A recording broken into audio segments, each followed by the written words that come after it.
Awesome. And then I'll let you take it from here, Chris. Yeah. All right. We got a few people in. Thank you, everybody, for joining Four Pillars this month. We're really excited. I know that there have been a lot of ask to do more in realm of nutrition and have a great dietitian. And so tonight's title is Eat Smart, Age Strong, Nourishing the Perimenopausal Body. I am sure it also will lead over to the menopausal, so everybody will be included. And so we're happy tonight to have Anita Mhm. Merchandani, who has over 18 plus years of experience in women's health, and she's going to guide us tonight. And so, Anita, I'll let you take it over. You are a registered dietitian and perinatal and postnatal exercise specialist, and also a certified personal trainer. So, thank you so much for joining us tonight. Yeah, no, thank you. I'm actually, especially grateful to, don't know how I came in Heather's ethos, but I'm very excited that I did. And that we connected when we did because she's really opened the doors down to be able to connect with so many people. So I put together a little presentation for the four pillars, and I'd love to share it.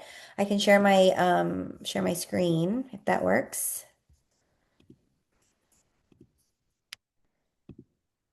Can you guys see this? Yep, you're good. Okay, great. I guess we'll start by talking about like why did I put this together? Why did I want to talk about Eat Smart, Age Strong? And I think the biggest sort of conversation point that I get from women, from I work with women from fertility to menopause, but what I see, happening somewhere between your late 30s and early 40s is I hear the constant, what I'm doing doesn't work anymore. Or I thought I could do this, but it's just not, benefiting me the same way. I'm showing up and it's not giving me the results I need. So I feel like I'm hearing that a lot. And I just thought, you know what? I'm going to put together some content around that because there's so much, little things to sort of address associated with those thoughts. So here goes. Hormones change, right? We see a big change for women between late 30s and early 40s. Perimenopause is showing up early in a lot of different people. Everybody's different. Everybody's um, sort of, life pattern, life cycles a lot of times stem from genetics and things like that. So I like to talk about a few things that I feel like are kind of key points. I think that wherever you are in your hormone roadmap of, whether you're starting perimenopause, starting to see fluctuations, and things are not consistent, you're not seeing patterns where you can like kind of associate any particular behavior to. These are some nutrition sort of basics that I use as what I call my baseline. So the first is, to prioritize protein. And protein was everyone was obsessed with protein. I mean, I think I saw protein in every form and fashion for the last 5 years. And I always used to tell the women, I'm like, I think it's overwhelming because someone who's 52 and 5'2" can't eat the same protein as someone who's 25 and 5'6". It's just our bodies are very different. So, but protein's prioritization comes from the fact that if you were to look at a plate and you were to actually kind of think about what you want to fill your plate with, you really want to see protein have a special spot on that plate. And you want to see more of protein and less of starch because it's just better for you. And there's various forms of it. So it doesn't even have to be one kind of protein. So the typical sort of uh, measurement ballpark that I give people is try to hit 20 to 30 grams of protein per meal.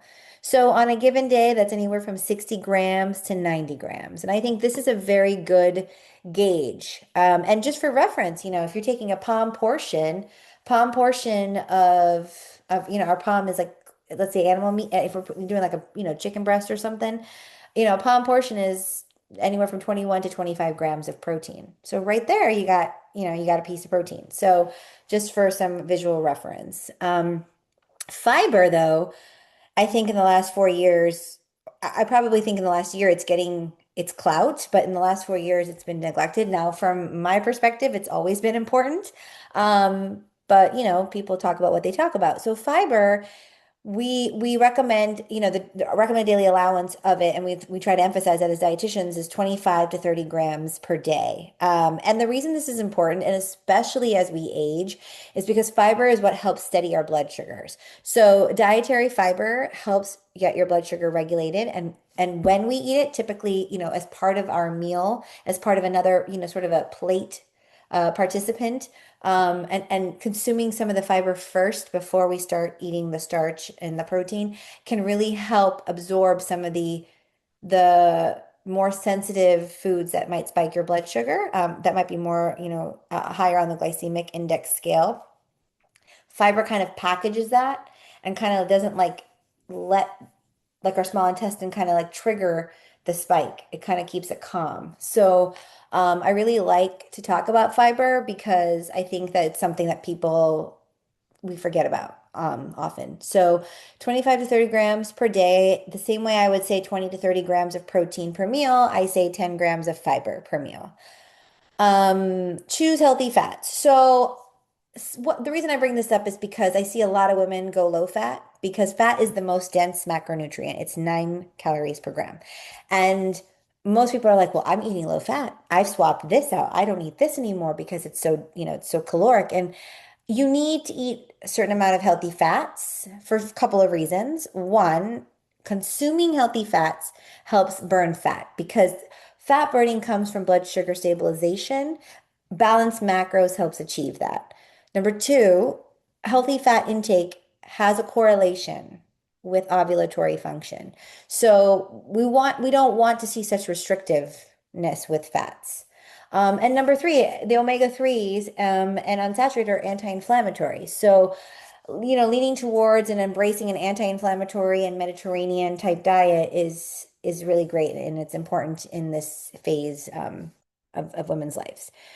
And then eating consistently. So I think this kind of hits home on the reason this comes up is because people are like, well, I drink coffee in the morning and then I don't eat anything till noon because I'm just go, go, go, go, go. And unfortunately, that type of behavior catches up to you in a negative way. Um, and, we typically see elevated levels of cortisol as a result, which is an inflammatory hormone. So what we want to do is create a steady pattern where you're typically eating consistently, but by that, what I mean is kind of alongside your circadian rhythm, kind of the way your body warms up and wakes up and kind of goes to bed. And so having that prioritization of mealtime and sitting and being mindful, whether it's 15 minutes, whether it's 30 minutes, whatever you can do, but making sure that plate is sort of got its participants and it's ready for you. At least a few times a day. Maybe you eat 2 meals and a snack, maybe you eat 3 proper meals, but something in that range, I think is how I like people to start thinking about sort of the mechanism of their meal plan, meal prep.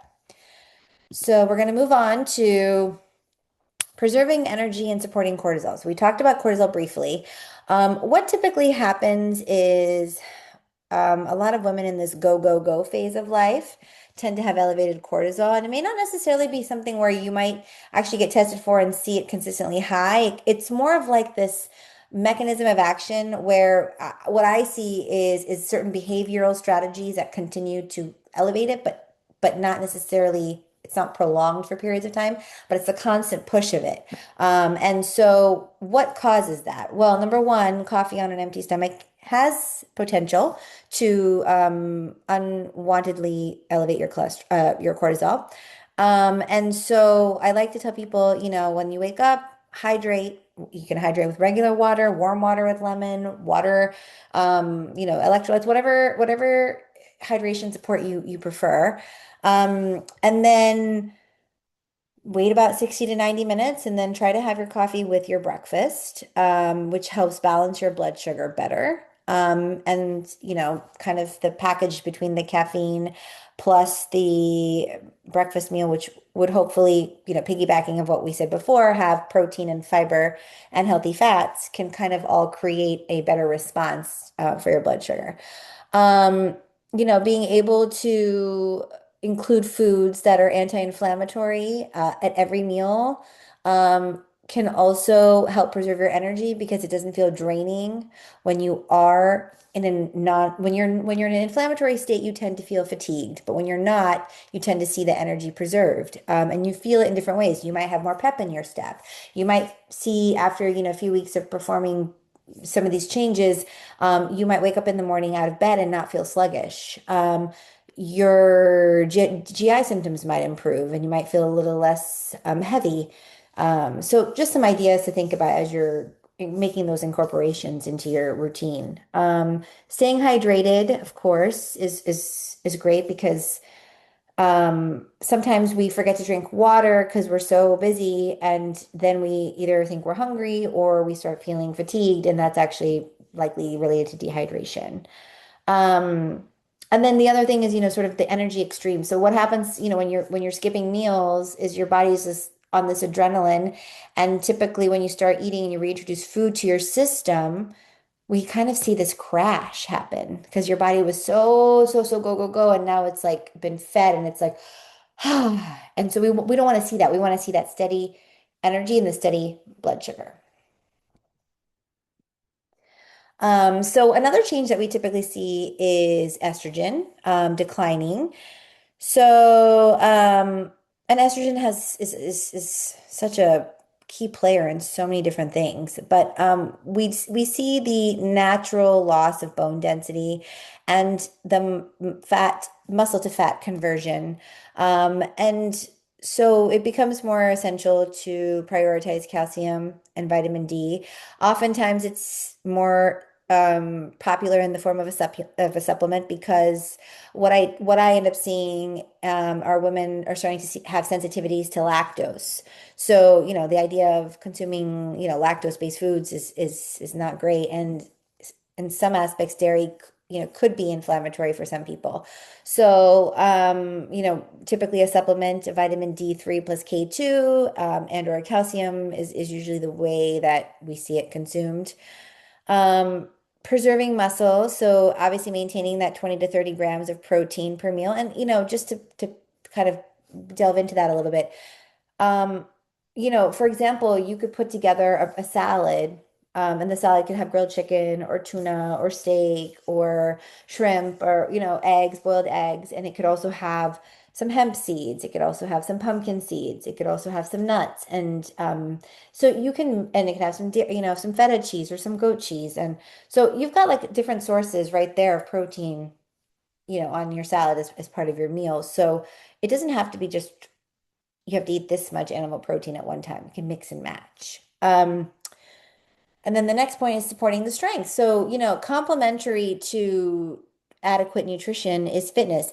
I will say that 80% is really nutrition and 20% is fitness. So I have a lot of, patients that might, or, kind of say to me, well, I worked out and I mean, I'm eating this, but I'm still not seeing my weight loss. Well, number one, like, we have to sort of see what the reality is. Are we actually achieving caloric deficit?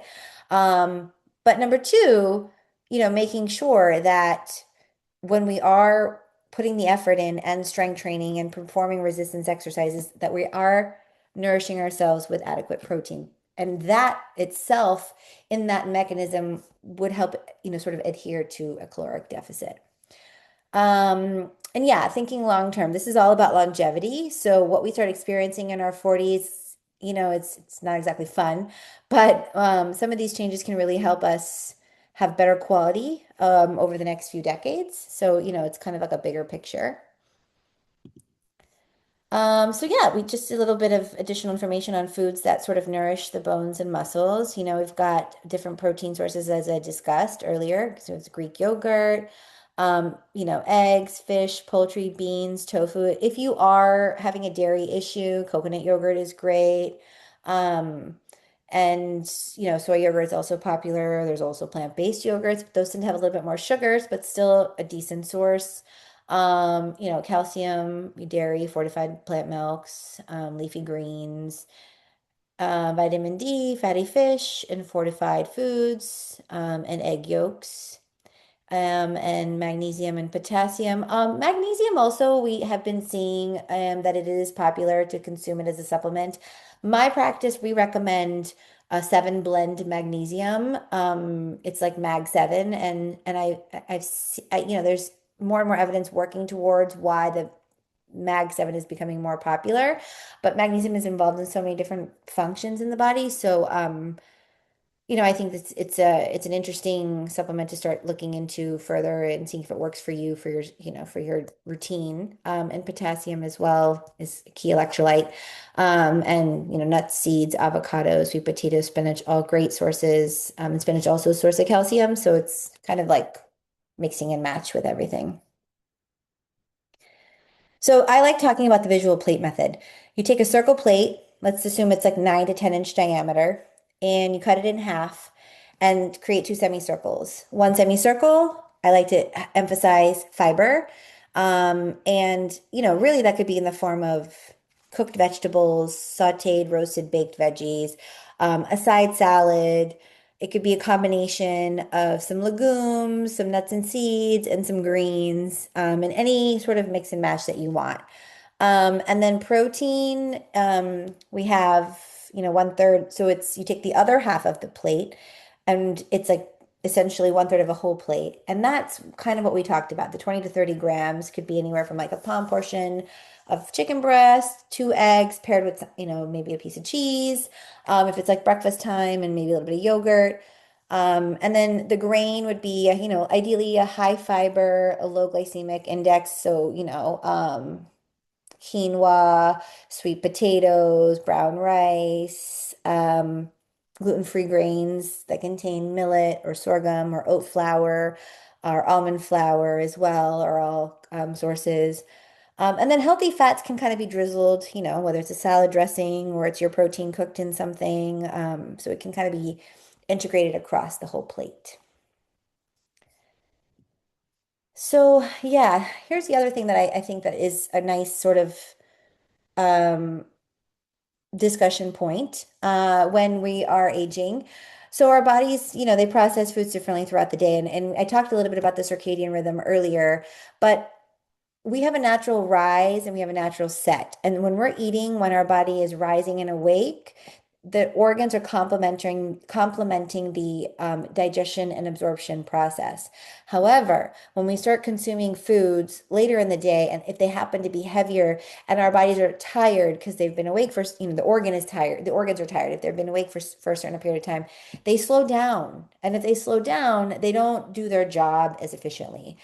So, it's hard because most of us, most Americans, most people who work, busy lifestyles eat a big dinner and very rarely eat a big breakfast. But really complementing the circadian rhythm is eating a large breakfast, a medium to large lunch, and a medium to light dinner.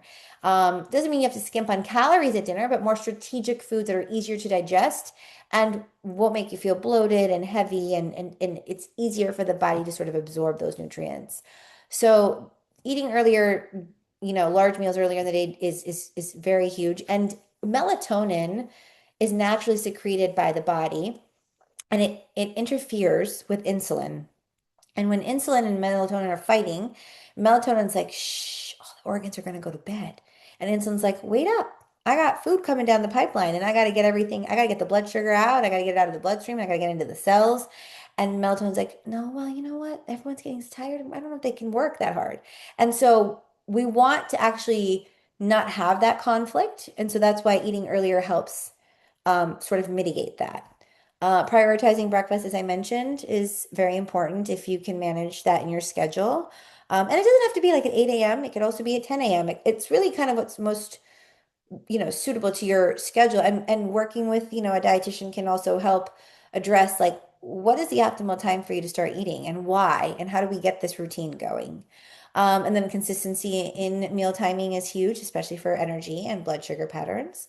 And late night eating, that is important to address and sort of limit because you want to give yourself at least 3 hours before bedtime to stop proper intake. And so snacking before bed it can disrupt your sleep hormones, and we want to see that deep sleep hormone sort of kick in. So that helps reset and kind of get the appetite and hunger hormonal cues back in action for the next morning. And the earlier that we stop eating and we're nourished and hydrated, down the line we start seeing the blood sugars get efficiently absorbed into the cells, and our bodies start switching into fat burning mode. And we want our bodies to be in fat burning mode whenever they can. Like it's the optimal way to manage chronic markers, chronic diseases, and promote longevity. So I talked a little bit earlier about the healthy fats and why dietary fats are essential. It's just a little sort of slide on, the satiety and the hormones related to ovulatory function. And so this is interesting. I'm going to talk a little bit about the liver because the liver is the main organ that is involved in fat burn, but it's also the organ that's involved in um, metabolizing alcohol and medications and supplements, and it's busy. So we really want to make sure that we're giving it some tender love and care. So one of the best ways to sort of ensure that we're doing that is really trying to adhere to that circadian rhythm. It's really trying to stop eating dinner on the earlier side, optimally, between 6 and 7 p.m., and then really giving yourself an overnight fast, not eating dinner, not eating late night food, no snacking, and then kind of waking up the next morning, hydrating and starting your intake somewhere around 9:30, at least 14 hours, just really sort of minimum 12, but maybe 14 if you can swing it, to sort of give you that tender love and care sort of reset for the liver. And then choosing heart healthy sources, olive oil, avocados, nuts, seeds, fatty fish, and ghee. I didn't put ghee on here, but ghee butter is anti-inflammatory as well, and a great source for cooking and sautéing and utilizing it in foods as well, recipes. So yeah, I like to talk a little bit about why restriction doesn't work. We've talked so much about all the great things to include in your diet and why, and sort of like this formula and how to sort of visualize what you want your plate to look like. And I like to talk about, restriction because, crash dieting can slow your metabolism down in the sense that your body gets used to not having so many calories, and then when you start reintroducing it, it results in weight gain. Um, also not eating in a steady interval, it messes with your hunger cues. So we want to really try to not diet in extremes and go into super restrictive, caloric mode. We want to protect lean muscles. So we want to obviously prioritize protein. And by prioritizing protein and even fiber, we tend to then consume less starch and probably sugar if we're smart about it, and sort of create that natural caloric deficit. Consistency, of course, is so it's what I talk about, the 80/20 rule. Like 80% of the time in a given week is like 5 days, right? So can we follow a routine for 5 days of the week? And then can we, we're humans, so we live our lives. We have, social events and trips and vacations and things like that. And so that's the other 20% of our life where we go and we live our life and we enjoy it. So, and that leads to building a balanced lifestyle. It's understanding that nutrition is one piece of the puzzle, movement, and understanding how to optimize movement in conjunction with what you're consuming, which then both of those together help promote a healthy sleep routine. And then managing your stress. It's all correlated. And so really, kind of figuring out what that well-oiled machine is really how we can tackle this phase and kind of create that longevity pattern. So yeah, this is kind of just a little bit of, the way that I sort of start working with people with women in our 40s, and kind of starting how to get the ball rolling. I call it like it's like the onion, right? Peeling the onion like layer by layer. And so this is kind of like the start of all of that. And then it's just my information here to be able to connect with me. And so thank you for having me. I'm so happy I got to share some information. Yeah, thank you so much, Anita. Do we have time just to see if we have any questions from anybody who's attending tonight? Does anybody have any questions for Anita? Give you, oh, I see something. Oh, thank you for the info. It was very helpful. That's awesome. Thank you, Bridget. See if we have anything else coming up in here. I'll just ask you one in case people are waiting a few seconds. Nowadays everybody's, sick of protein, right? Because that's like a full-time job. What are your thoughts when women come to you and talk about their protein intake and in survival mode, it's turned into things like clear protein or protein mac and cheese and chips and shakes and bars. What do you think, when we look at, balance and reality, what do you tell women about, how much of that should be in those sort of, I look at those, I'm guilty because I started writing down all my protein. I was like, man, I got a lot of processed food protein coming in my world. So how do you guide women to sort of balance that? Is there a max that you recommend? What do you normally say to people when they're like, I got my protein, but none of it was actual whole foods? I actually, it's an interesting question. I don't think I have a number. Like, I don't think I have like an acceptable amount of grams of protein can be from this source because we actually don't have evidence that consuming protein in these various forms that isn't the normal protein that we're used to is actually doing its job. It's still being studied. And it's so fascinating that there are things like clear protein and protein chips. And I mean, I was just listening to it. I'm like, oh my gosh, I like can't believe what's out there. We don't even know. We don't even know if it's doing its job or if it's great. It's working for us. We're all drinking the Kool-Aid. So I will say that the biggest push and why protein had such a sort of a stage presence was because, we were talking about obesity and chronic disease, right? We were talking about combating obesity and chronic disease. And the problem is the masses are consuming processed foods and more than normal amount of starch and sugar every day. And the only way to tell someone, well, if instead of consuming starch and sugar every day, you got to get 100 grams of protein, their brain is like, oh, it's almost like you have to give them the extreme measure instead of just being like, well, in every meal that you eat, is the amount of protein you eat greater than the amount of starch that you eat? Yes, amazing. No, fix it. It's just simple things like that. Like if I'm eating this much rice, then I really should be eating two of these of protein just to make sure that it manages the rice. And then maybe I got to move a little bit after. So it's like figuring out those little aspects. But I will say that if you're pressed for time and you're struggling because you're busy and you don't have time to meal prep, the quick sources are, yogurt, dairy protein, in terms of cottage cheese, if you like that. 2 eggs equals 15 grams of protein right there. Scramble it and throw some shredded cheese on top and pair it with a quarter avocado and a slice of bread. You got over 20 grams of protein right there. Peanut butter, nuts and seeds. There's brands like Nutso that's a nuts and seeds butter blend. Chia seed, hemp seed, flaxseed. Whole Foods sells like a trio pack.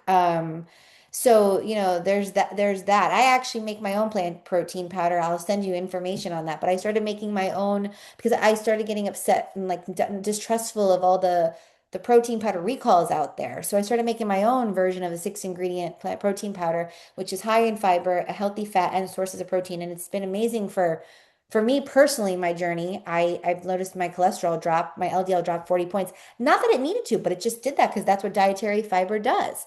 Um, so, kind of figuring out other sources that are quicker and easier to throw into things still is better than nothing at all. So I would say that you don't have to go crazy and resort to like protein pasta because you are trying to, I mean, listen, if you like pasta and you want to healthify your pasta, I understand the protein pasta, but my rationale is if you like pasta and pasta brings you joy, have a portion of pasta, have the meal, and go for a 10-minute walk after. That is more enjoyable than putting yourself in protein pasta world that might have a few extra ingredients and additives and preservatives in there to make that protein pasta.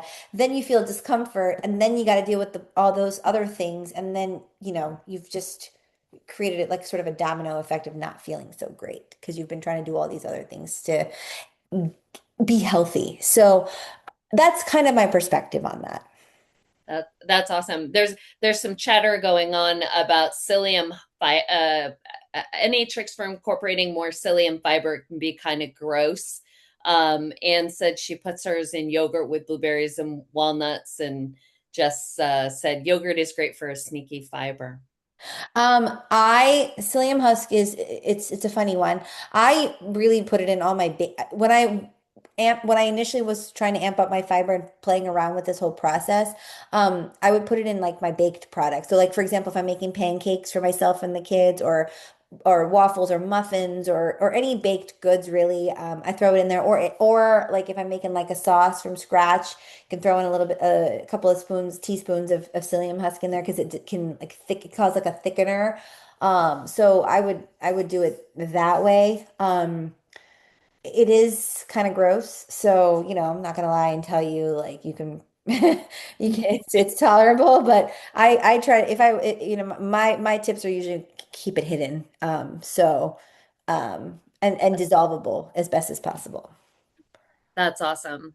Well, fabulous. Well, thank you so much, Anita. It was great to have you. I know we're keeping time. Thanks for answering a couple of those questions, and we'd love to have you back. I know Yeah. lots of excitement about this particular four pillars, and so lots of other questions that we could throw at you as well. I'd love to be a resource and help in any way. So we'll see you guys soon.